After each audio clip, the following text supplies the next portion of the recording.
I'm Angela White. I am the leader of our special needs ministry here at King's House, KidHaven.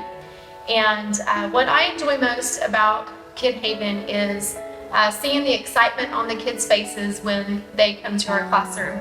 I will be at the door waiting to welcome them, and I'm looking down the hall, and here comes several kiddos rounding the corner, and they're smiling and they're laughing, and their parents are far behind them.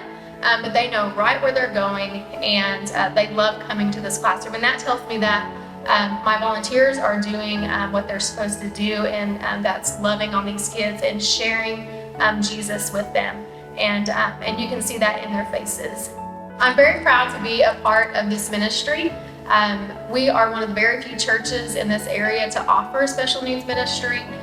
These families already experience isolation and alienation out in the world. And so we don't want them to come into the church and feel alienated.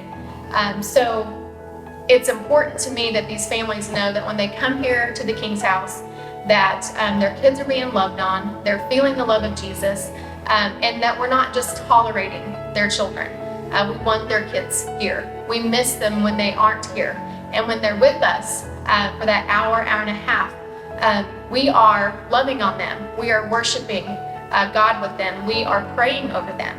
And so it's important to me that these families know what their children are experiencing when they're in KidHaven. The mission of KidHaven is to offer a safe place, a safe environment for these children to come and to be able to learn about Jesus in an accessible way to them, and for their parents to know that they're bringing them to a safe place, for them to be able to go into a church service and worship God and not have to worry about who's taking care of their child and what's happening with their children. They can go in with peace and be able to worship and not worry.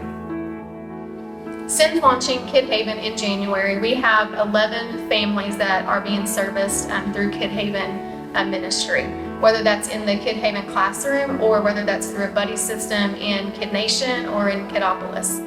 And I'm just so excited to see what God's plans are for this ministry.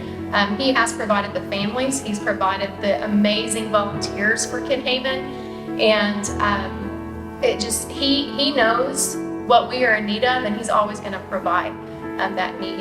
And so I'm thankful for the volunteers that He's placed here, and I'm thankful for these families, and I just can't wait to see what other families He's going to send through our doors, and what other volunteers that He's going to place into this ministry to share the love of Jesus with these kids.